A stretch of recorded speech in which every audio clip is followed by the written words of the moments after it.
በውስጣችን የያዝነውን ቂም እያወረስነው የተወለደው ልጅ ከቂም ጋር ነው የሚወለደው።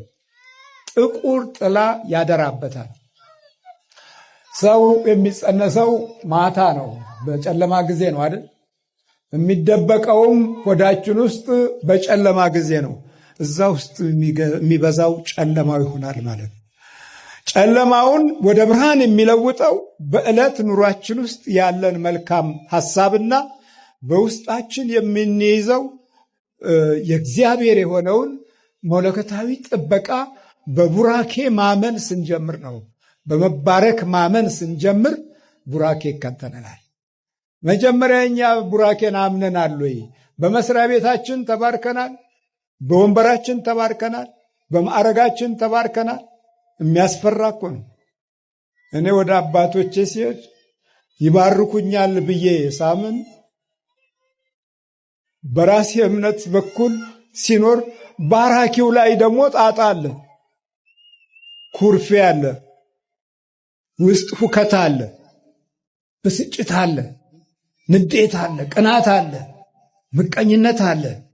ታዲያ ወደምፈልገው ግብ ጌታ አንተ ባርከኝ ብቻ ካላልኩ መባረክን ይዤ አልመጣም። መንፈሱን ሲይዝም ውስጥ ያለውን ይዤ ነው የምመጣው። ከቅንነት አይደለማ፣ ከበጎነት አይደለማ። ግንኙነታችን አሳር ችግር ያለበት የውስጥ ትርምስ አለበት። እንደዚህ ከሆነ እንዴት ቡራኬ ይዘን መጣ? መባረክንም መባረክንም ሁለቱም ካልለመዱ አንዱ ብቻ ከሆነ ዋጋ የለም። ተባራኪውም ቅን ካልሆነ ባራኪውም በጎ ካልሆነ የህይወት ትርጉም አይገለጥም። ቢገለጥ እንደኛው ዘመን አይነት ነው። መባላት፣ መለያየት፣ መበጣበጥ፣ መናከስ፣ የግለኝነት ሩጫ፣ መስረቅ፣ መጠማት፣ እነዚህ ታዲያ አንድ ትውልድ ብቻ አይደለም 3-4 ትውልድ እናጠፋለን። የዛ ውጤት ነን እኛ። እና እግዚአብሔር ይባርክህ አለና አንድ ቃል ነገር። ሁለተኛ እግዚአብሔር ይጠብቅህ በሉ አለ። ማን ይጠብቅህ? እግዚአብሔር ይጠብቅህ። እግዚአብሔር ሲጠብቅህ በብዙ መንገድ ታልፋለህ። አንድ ወቅት ላይ የእስራኤል ሕዝብ ጉዞ ሲጀምር በለዓም የሚባል ረጋቢ መጣና የዚህን ሕዝብ ጆሮ አደንቁር፣ የዚህን ሕዝብ እውር አድርግ አለና ባላቅ የባላቅ ጠቅላይ ሚኒስቴር ረጋሚው በለዓም ስለነበረ የእርግማን ኃይል ያደረበት የጣዖት መንፈስ መሪ አጋንንትን ጎታች የነበረ ስለነበረ ያንን ሕዝብ ሊረግም ሲወጣ የማይረገመውን እንዴት ረግማለሁ? እንደውም ጭራሽ ባርካለሁ። እነሆ በሩቅ አየዋለሁ፣ የአንበሳ ደቦል ነው አለ።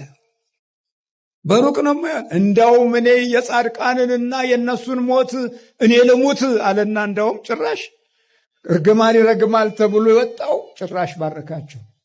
የማይረገመውን እንዴት ረግማለሁ? በእግዚአብሔር ሕዝብ ላይ ሟርት አይሰራም አለና አስማትም አይሰራም አለና ረጋሚው መረቃቸው። እግዚአብሔር ስሙ የተመሰገነ ይሁን። አንዳንዴ እንደዚህ ይገለብጠዋል፣ ረጋሚውን ይገለብጠዋል እና ባራኪ ሆነ።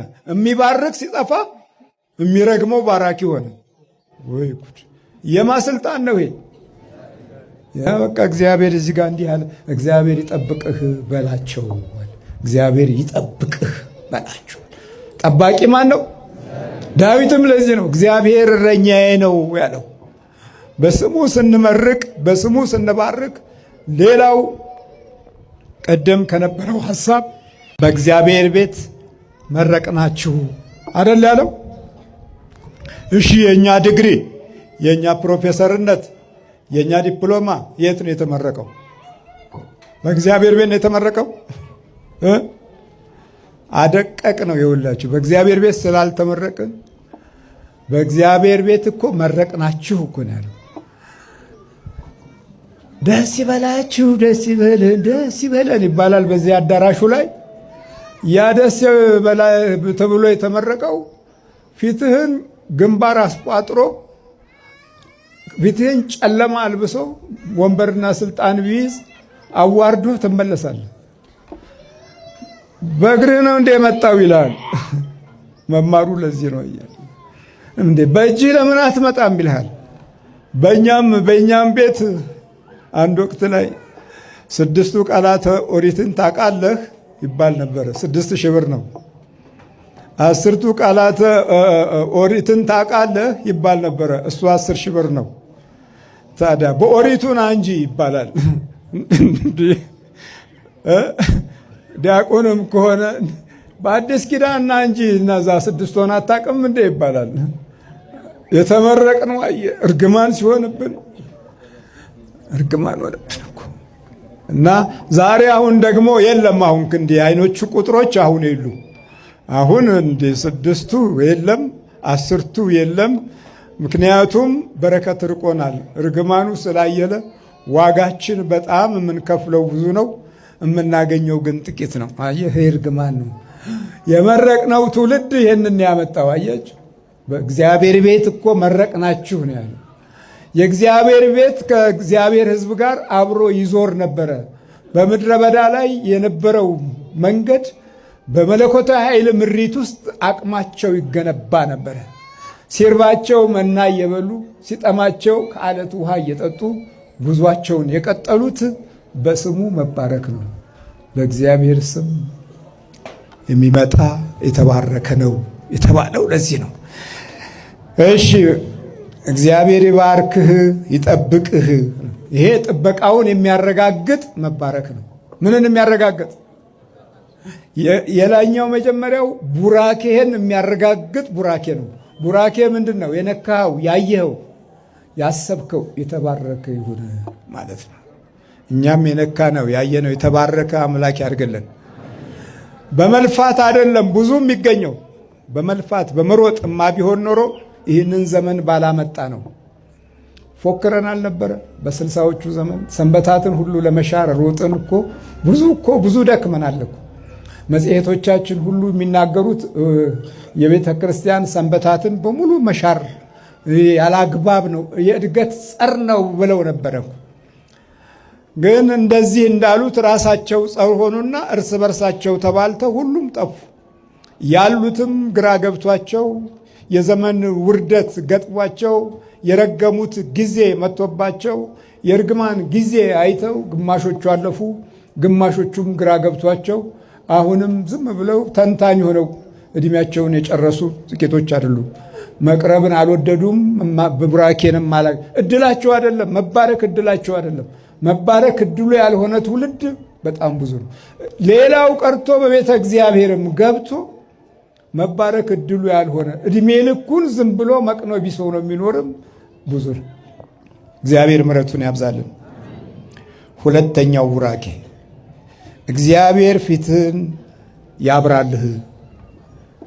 ምን ያብራልህ? ፊትን ያብራልህ። ያኤል ፓናብ አዶናይ ኤሎሂም፣ እግዚአብሔር ፊትህን ያብራልህ። የጌቶች ጌታ የንጉሶች ንጉሥ እግዚአብሔር ፊትህን ያብራልህ። ፊት የቱ ነው ማለት ነው? ፊት ይሄ እኮ ገጻችን። ፊታችን ሲበራ ፍቅር አለን። ፊታችን ሲበራ ሰላም አለን።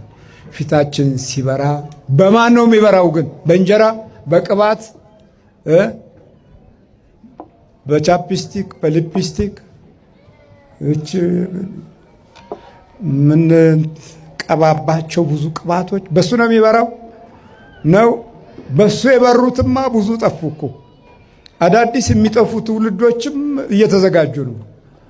እግዚአብሔር ፊትህን ያብራልህ ሲል በቃ አቤት! ለፀሐይ ብርሃን የሰጠ ፊትህን ማብራት አያቅተውም። ለጨረቃ ድምቀትና ውበትን የሰጠ ፊትህን ማብራት አያቅተውም። አረንጓዴውን ዓለም ለምልሞ ያስጊጦ ውበት ሰጥቶ ለአዳም ይሄ ሁሉ ያንተ ነው ያለ አምላክ ፊትህን ማብራት አያቅተውም። ስለዚህ የእግዚአብሔር ሞገስ ነው ፊት ላይ የሚቀመጠው ማለት ነው። እግዚአብሔር ፊትህን ያብራልህ ሶስተኛው ነው። ቀጥሎ ደግሞ ይራራልህ። በዚህ ባርኩ፣ የእግዚአብሔርን ሕዝብ በዚህ ባርኩ። ሽማግሌዎቻችን ታዲያ ይህን ባርከዋል። እናቶቻችን ከዚህ ቡራኬ ጋር የተያያዙ ናቸው። ከአቦል ጀባ እስከ በረካ አንተ እያለህ ማን ነው የሚነካ? ወድቆ አይወድቅም በአንተ የተመካ አይደለም የሚሉት። ግማሹም ባረቄ ውስጥ ነው የሚመርቀው፣ ግማሹም በስጦታ ውስጥ ነው የሚማርቀው። ምርቃቶቻችን እምነታዊ መለኮት ያለበት አይደለም፣ ባህላዊና ውስጡም ጣዖት ያለበት ነው። ጫታዊ ምርቃቶች ይኸው ትውልዳችንን እብድ አብዝቷል። የጫት ምርቃት ብዙ እኮ ነው። የገለምሶ ያደርጋል ባለምሰሶ አይደል? በጫት የተወለዱ አብዛኛው ትውልድ አረንጓዴ የሆነ የሱስ ዛር ተጫውቶበት ከስነ ልቦና ውጪ ወጥቶ ስነ ምግባረ ቢስ ሆኖ አረመኔነትን በገሃድ እያየነው ነው። እና እግዚአብሔር ፊትን ያብራልህ ይራራልህም። በኃጢአት በበደል ስትሸነፍ ምን ይበልልህ አለ? ይራራልህ። አራተኛ እግዚአብሔር ፊቱን ወደ አንተ ያንሳ። ወደ ማን ያንሳ? ወደ አንተ ያንሳ። በቃ ወደ አንተ ያንሳ። ዝም አይበልህ። በጨለማው ጊዜም ዝም አይበልህ። በሁከት ጊዜም ዝም አይበልህ። አምስተኛ ሰላምንም ይስጥህ። ምን ይስጥህ? ሰላምን ይስጥህ። አቤት የኑሮ ቡራኬ ነው አይደለም? ይሄ የኑሮ ቡራኬ ይባላል። ለመኖር ይሄ ቡራኬ ያስፈልገናል። አሮን በዚህ እንዲባርክ ተሰጥቶታል። እግዚአብሔር ይባርክህ፣ 1 ይጠብቅህ፣ 2 እግዚአብሔር ፊቱን ያብራልህ፣ 3 ይራራልህ፣ 4 እግዚአብሔር ፊቱን ወደ አንተ ያንሳ፣ 5 ሰላምንም ይስጥህ፣ 6 ቡራኬ። በእግዚአብሔር ስም የሚመጣ ቡሩክ ነው። በቤተ እግዚአብሔር መረቅናችሁ ያለው ለዚህ ነው። በቤተ እግዚአብሔር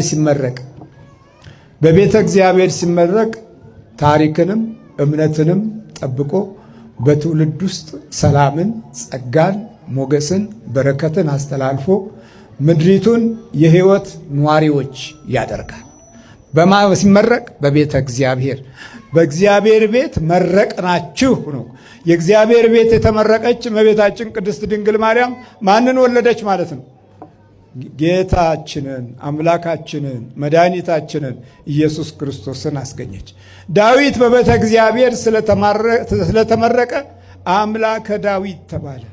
መንግስቱም እስከ ዘላለም ድረስ ታላቅ የሆነ የዳዊት ልጅ ኢየሱስ ክርስቶስ መለመኛና መጸለያ ሆነ። በማቤት ስለተመረቁ፣ በእግዚአብሔር ቤት ስለተመረቁ። ዛሬ መራቂውም ተመራቂውም ውስጣቸው ይዋሻል፣ ውስጣቸው ይክዳል፣ ውስጣቸው ያታልላል፣ ውስጣቸው ይሰርቃል፣ ውስጣቸው ይቀማል። የውጭው ቅሚያ ቀላል ይሆናል።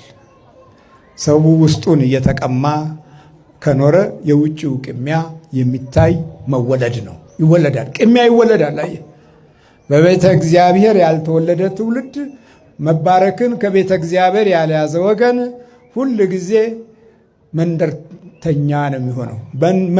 መንደር አርጅቶ መንደር ኖሮ መንደሩ ይሞታል፣ መንደሩ ይከደዋል፣ ወደ መቃብር ይሄዳል። በቃ አሁን ስንት መንደርተኛ አለ፣ ሰላም የማያውቁ ሰላም የሌላቸው እንዲሁ በየመንገድ ስንገናኝ እንኳ ሰላም የማያውቁ አብዮት የወለዳቸው አብዮቱ ፊታቸው ጭርምስ ብሎ ግንባራቸው ተቋጥሮ አይኖቻቸው ሞጭሙጮ ከቻይና አይን አንሶ ታያቸዋላችሁ።